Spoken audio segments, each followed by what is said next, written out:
Welcome to bankers reasoning channel. आज हम puzzle number 17 solve करेंगे।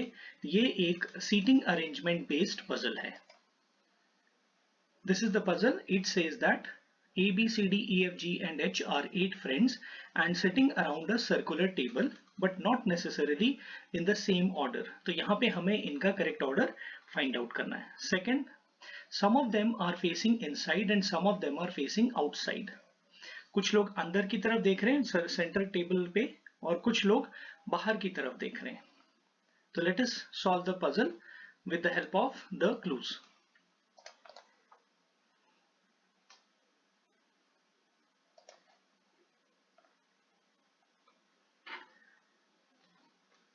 Now I will write down all the clues. First clue is A sits third to the right of H. A sits third to the right of H. First clue. Two people sit between H and B. C sits second to the left of B.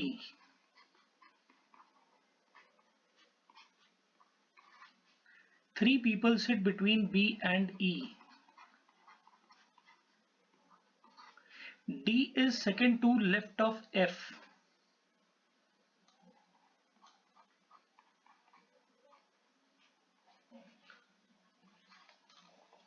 F who is not immediate neighbor of A। यहाँ पर जब कभी भी आपको ऐसा comma दिखता है और who दिखता है तो ये जो who है ये किसके लिए है? ये F के लिए होता है। तो आपने ऐसे पढ़ना है D is second to left of F, ये हमने लिख दिया। Then F who is not immediate neighbor of A, तो F is not an immediate neighbor of A। Immediate neighbors of H faces same direction as H। तो immediate neighbour जो होंगे वो लोग क्या करेंगे, सेम डायरेक्शन होगा उनका और H का। तो यहाँ पे हम लिखेंगे same direction. F sits third to the left of A। F sits third to the left of A। A who faces center, A is equal to center।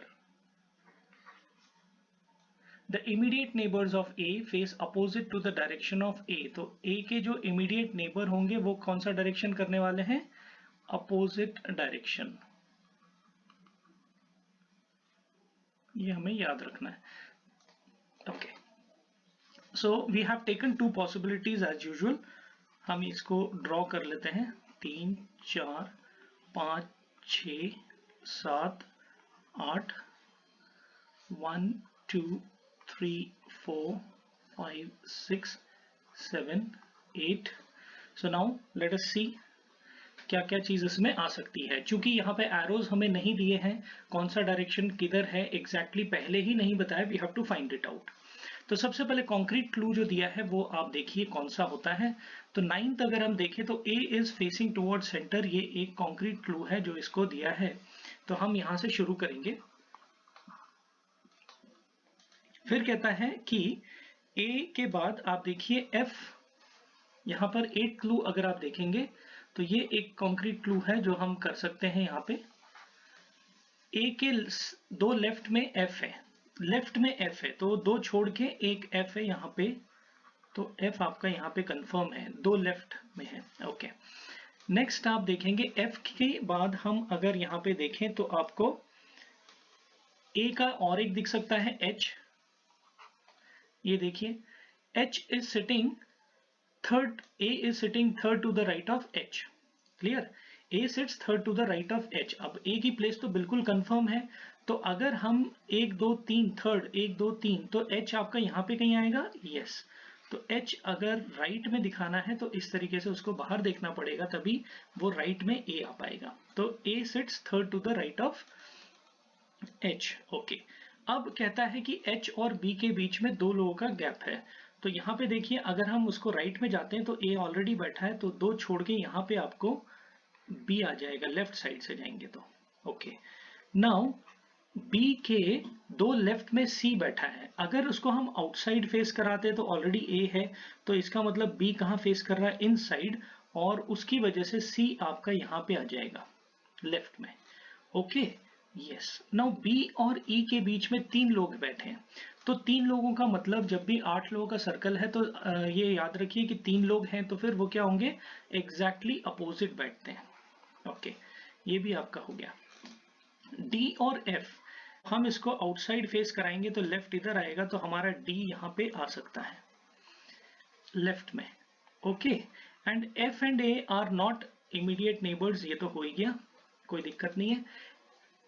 अब इसके बाद यहाँ पे और कोई बचा, A B C D E F G, या G बच गया अपना।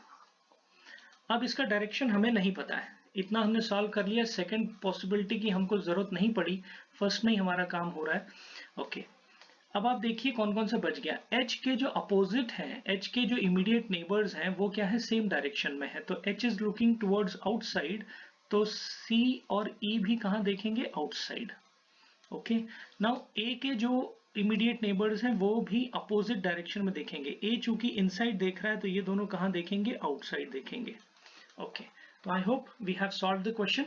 Okay, now will go to the question and answers.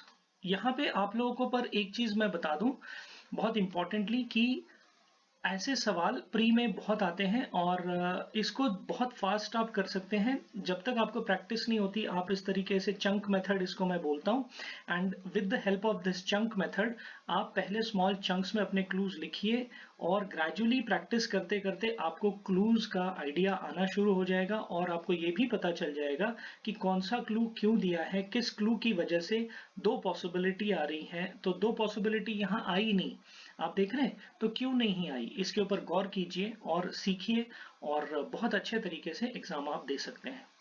Now let us go to the question and answer. Question answer से पहले मैं यहाँ पे इसको ड्रॉ कर लूं, ये आपको इम्पोर्टेंट है। 4 5 6 7 8 एंड यहाँ पे आपका है ए जो कि इनसाइड फेस कर रहा है, G is facing outside, E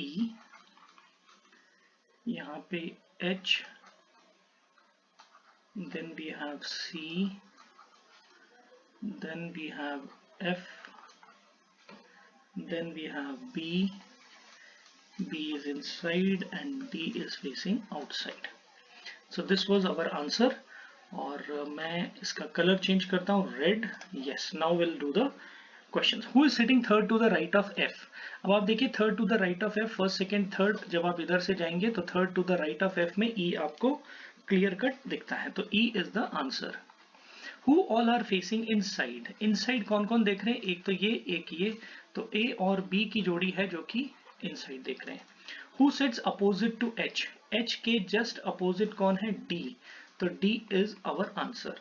how many people are sitting between C and B, C और बी के बीच में कितने लोग बैठे हैं, when counted from left of C, तो when counted from left of C there is only one person, when counted from left of C, left of C बोला उसने। ओके, तो यहाँ पे सिर्फ एक एफ ही है, या इसको बोलेंगे हाउ मेनी बोला है तो वन पर्सन बोलेंगे हम।